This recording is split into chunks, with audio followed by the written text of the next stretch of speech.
I found I have been happier since I changed from coffee in the morning to orange juice. My doctor explained that it's the vitamin C and natural sugars, but I really think it's the vodka. Not to brag, but I recently aced the drug test at work. Nobody got higher than me. The CEO of Ikea was just elected president of Sweden. He is putting his cabinet together this week. I know I'm doing something wrong when it comes to foreplay, but I can't quite put my finger on it.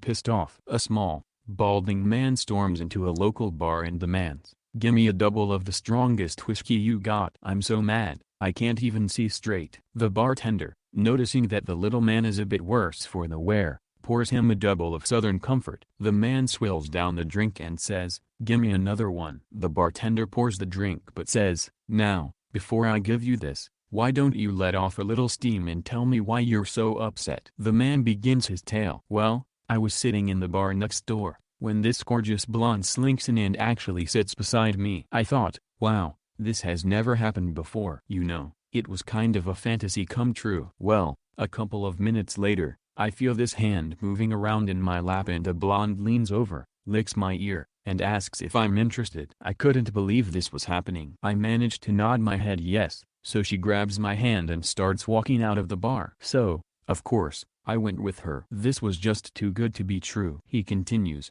"She took me down the street to a nice hotel and up to her room. As soon as she shut the door, she slipped out of her dress. That was all she was wearing. I tell you, it didn't take me much longer to get out of my clothes. But as soon as I jumped into the bed, I heard some keys jingling and someone starts fumbling with the door." The blonde says, "Oh, my God, it's my boyfriend. He must have lost his wrestling match tonight. He's gonna be real mad. Quick, hide." I opened the closet, but I figured that was probably the first place he would look, so I didn't hide there. Then I looked under the bed, but I figured that he's bound to look there, too. By now, I could hear the key in the lock. I noticed the window was open, so I climbed out and was hanging there by my fingers, praying that the guy wouldn't see me. The bartender says, "Well, I can see how you might be a bit frustrated at this point." Well, yeah, but I hear the guy finally get the door open, and he yells, "Who you been sleeping with now, witch?" The girl says, "Nobody, honey, now come to bed and calm down." Well, the guy starts tearing up the room. I hear him tear the door off the closet and throw it across the room. I'm thinking, boy, I'm glad I didn't hide in there. Then I hear him lift up the bed and throw it across the room. Good thing I didn't hide under there either. Then I heard him say, "What's that over there by the window?" I think, oh God, I'm dead meat now. But by now the blonde is trying real hard to distract him and convince him to stop looking. Well, I hear the guy go into the bathroom, and I hear water running for a long time. I figure maybe he's gonna take a bath or something, when all of a sudden, the jerk pours a pitcher of scalding hot water out of the window right on top of my head. I mean, look at this, I got second-degree burns all over my scalp and shoulders. The bartender says,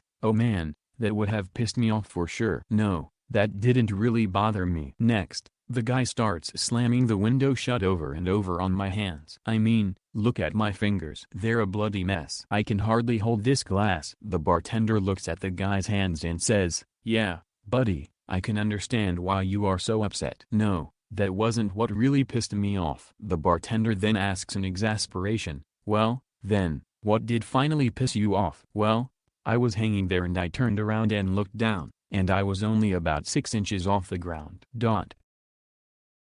Please smash the like button, and subscribe to my channel.